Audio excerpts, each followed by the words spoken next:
Bonjour, ici Emmanuel Marseille de la numérologie évolutive et nous allons aujourd'hui parler des années personnelles. Donc on va commencer par des généralités, histoire de poser le décor. Donc cette partie de généralité va se retrouver au départ de chacune des 9 vidéos qui concernent les années personnelles. C'est toujours important de situer le contexte, parce qu'une année personnelle, bien, ça s'inscrit dans un cycle de 9 ans. Ça s'inscrit aussi on va dire, dans les septaines de la vie humaine, parce qu'en fait, en fonction de notre âge, eh bien, on a des choses particulières à vivre. Et donc, c'est pour ça que chaque année personnelle doit être interprétée avec précision par rapport à la notion de biosophie, donc de sagesse de la vie. Donc pour ça, eh bien, pour plonger dans ce domaine des septaines, je vous recommande un livre dont j'ai déjà parlé dans plusieurs vidéos.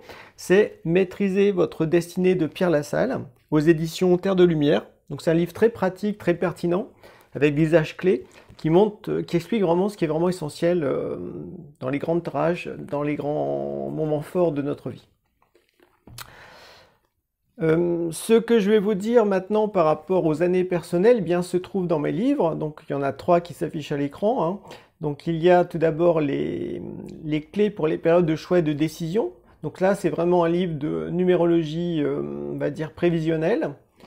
Donc, les informations que je vais vous donner d'ailleurs au niveau de chaque année sont tirées de ce livre. Ensuite, j'en ai parlé également dans 20 leçons pour apprendre la numérologie évolutive. Donc là, j'ai vraiment expliqué ce qu'est le thème natal et le thème annuel. Et dans le livre Vos jours personnels, eh bien, je creuse profondément la notion d'année personnelle, de mois personnel et de jours personnels couplés au jour de la semaine. Donc ça me donne quelque chose de très précis. Donc je vous invite aussi à visionner 3 vidéos que j'ai réalisées l'an dernier, donc notamment la vidéo sur la différence entre les années universelles et les années personnelles, pour que vous compreniez bien en fait l'approche de la numérologie évolutive dans ce domaine. Il y a aussi une vidéo sur le thème natal et sur le thème annuel. Donc ça vous permet de voir en consultation eh bien qu'est-ce que vous pouvez puiser ou comme information, sur quelle base en fait je réalise les consultations en numérologie évolutive. Concernant l'année personnelle dans laquelle nous nous trouvons, eh bien, pour la préciser, justement, il faut tenir compte de différents éléments. Donc là, on va se pencher un petit peu sur le thème annuel. Donc, qu'est-ce que c'est? Donc, vous voyez, comme vous pouvez le voir à l'écran, ça inclut un certain nombre d'éléments numérologiques. Et donc, c'est pas juste un aspect, c'est comme si tout regroupait dedans. Non, en fait, ce sont comme des pièces d'un puzzle qu'il faut apprendre à assembler pour savoir d'un anniversaire à un autre, eh bien, qu'est-ce qu'il est vraiment important de vivre à votre âge. Donc l'année personnelle doit donc tenir compte aussi du jour de la semaine, le jour de votre anniversaire, si c'est un dimanche, un lundi ou un mardi, etc. On tient compte aussi de l'objectif de l'année, qui se calcule en tenant compte des lettres actives. Il faut savoir que chaque année, d'un anniversaire à un autre, eh bien, vous avez des lettres dans votre identité qui sont comme activées et qui vont donc être porteuses de messages.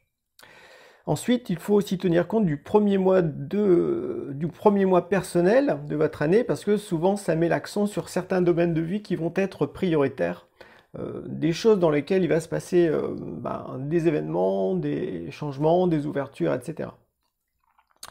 Il faut aussi tenir compte des liens avec le thème natal. Voilà, comme je le disais, si vous êtes en année 1, eh bien, et que vous avez un chemin de vie 1, ou une mission de vie 1, ou une expression 1, par exemple, eh bien, ça va accentuer, ça va activer des aspects de votre thème natal, et donc ça permet de voir aussi ce qui va être prioritaire de vivre. Et enfin, je tiens compte aussi du sous-nombre de l'année personnelle, qui donne des indications précises, qui mettent l'accent souvent sur soit la dimension mentale ou la dimension sentimentale relationnelle ou la dimension volontaire ou indépendante ou collective, bref, ça dépend du nombre concerné. Donc voilà un petit peu pour ces généralités concernant les années personnelles. Maintenant, eh bien, nous allons entrer dans le vif du sujet. À tout de suite.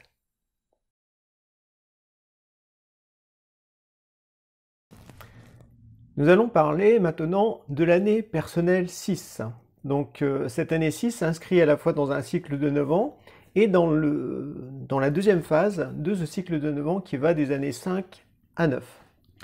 Donc suite normalement à la nouveauté qui a émergé durant votre année 5, eh bien en année 6, souvent on éprouve le besoin de se réharmoniser, de passer en détail les différents secteurs de son existence pour savoir qu'est-ce qu'il faut garder, qu'est-ce qu'il faut changer, modifier, etc. pour justement avoir une vie harmonieuse. Donc ça peut entraîner un certain tri à faire également de nouveau. Et par rapport à la dimension sentimentale, comme le 6 est beaucoup relié à l'amour, à l'expression des sentiments, des émotions et du cœur, eh bien, en année 6, souvent, il peut y avoir des grandes décisions à prendre dans le domaine notamment amoureux, familial, ou par rapport à certaines relations que l'on juge importantes dans notre vie. Donc à la fois, ça peut être un temps d'union, ça peut être un temps plutôt de séparation, de prise de recul, de mise au point. Donc ce qui est très important durant l'année 6, c'est de pas justement d'être franc dans ses propos, de dire clairement ce qui va, ce qui ne va pas. Donc arrêtez de faire des compromis, parce qu'en fait, on fait des compromis par affectif, par peur souvent d'être seul, d'être abandonné, de ne plus être aimé, et ce qui fait qu'on peut être amené de ce fait à se renier par rapport à ses convictions profondes.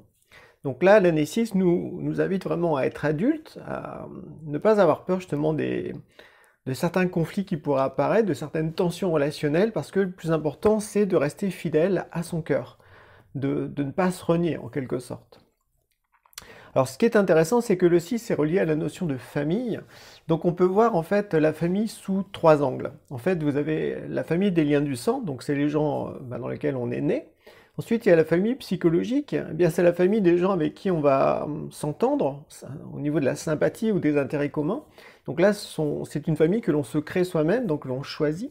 Et après, il y a la troisième famille, c'est la famille spirituelle ou philosophique. À savoir que si on s'engage dans une démarche spirituelle, un développement personnel, pour une grande cause, bref, quand on sort en quelque sorte de sa zone personnelle pour aller vers quelque chose de plus grand, eh bien souvent on entre dans une famille, on va dire, avec des gens avec lesquels on ne s'entendrait pas forcément au niveau de la personnalité, mais comme on a un même idéal, une même cause, un même but, eh bien on va faire des choses ensemble.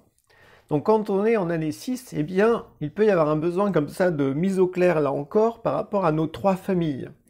Donc ça demande de voir vraiment si on est en paix avec ces gens-là, de voir s'il y a des choses à régler, des choses à pardonner, peut-être à faire un travail sur soi pour se libérer d'anciennes émotions, d'anciennes blessures affectives, tout ça, de culpabilité, parce que le 6 peut être beaucoup basé sur la culpabilité, donc voir ce qui nous travaille intérieurement, pour trouver les moyens de s'en libérer de façon à être plus léger intérieurement, et puis aussi à libérer tout le monde, parce qu'en fait, voilà, si on fait un travail sur soi pour se libérer d'anciennes histoires, qui peuvent déboucher sur le fait de pardonner à certaines personnes, tout comme de se pardonner à soi-même certaines attitudes, et puis aussi la notion de détachement, eh bien, ça allège tout le monde, et ça permet d'assainir les relations dans son ensemble. Donc voilà, donc pensez à vos 3 familles, les liens du sang, la famille psychologique, et puis la famille spirituelle.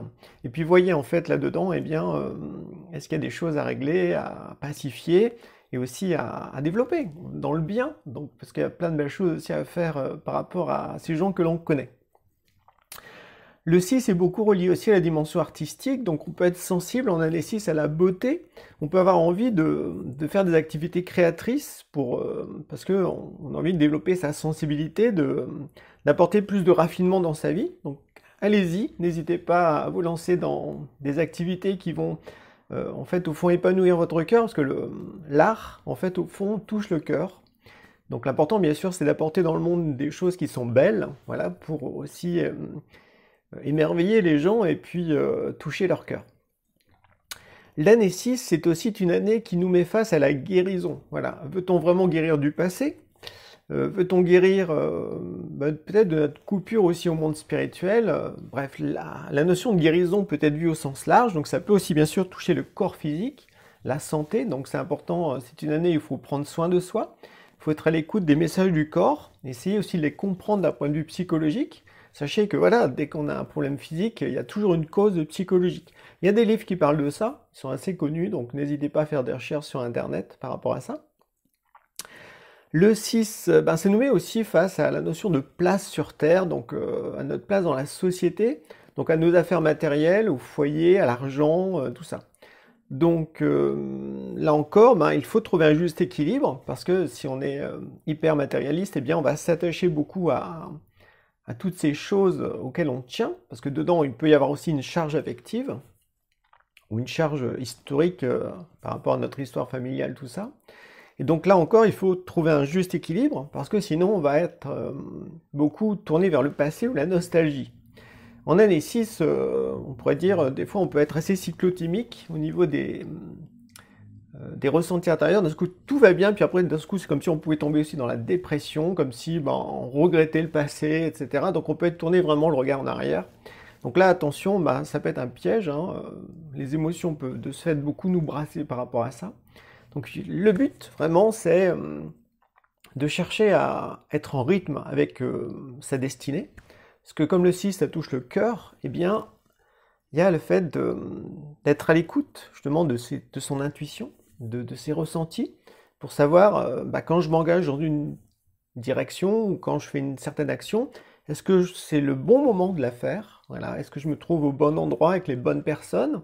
Donc soyez beaucoup à l'écoute, comme ça, en année 6. Et puis, essayez de faire les choses avec l'amour, avec le cœur. D'ailleurs, le terme de l'amour, ça peut être un sujet très marquant durant l'année 6, parce que ben, on se pose plein de questions au niveau relationnel. Donc ça peut être l'occasion de lire des livres sur l'amour pour changer notre vision de ce sujet, qui n'est pas directement relié au couple, hein, parce qu'en fait, on peut très bien aimer la vérité, on peut aimer la nature, on peut aimer le travail bien fait, on peut aimer son prochain au sens large, on peut ressentir aussi de l'amour pour son être spirituel. Donc dans ce moment-là, ça veut dire qu'on va chercher à protéger le bien que l'on voit à la fois en soi puis en l'autre, parce que le 6 est beaucoup aussi à la notion de protection et de sacré. Quoi d'autre? Oui, en année 6, souvent, il peut y avoir des grandes décisions à prendre qui vont nous bouleverser. Donc, mais voilà, si ces décisions sont en face de nous, qu'il y a des grands choix à faire, eh bien, c'est aussi qu'on a la capacité de les assumer. Donc, c'est vraiment une invitation à être plus adulte, en fait, cette année 6, de façon à ce qu'après, ben, on puisse rentrer dans 3 années qui vont être normalement plus spirituelles dans le cycle de 9 ans.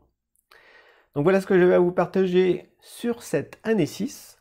Je vous dis à présent au revoir et au plaisir de vous croiser dans une prochaine vidéo. Bye bye!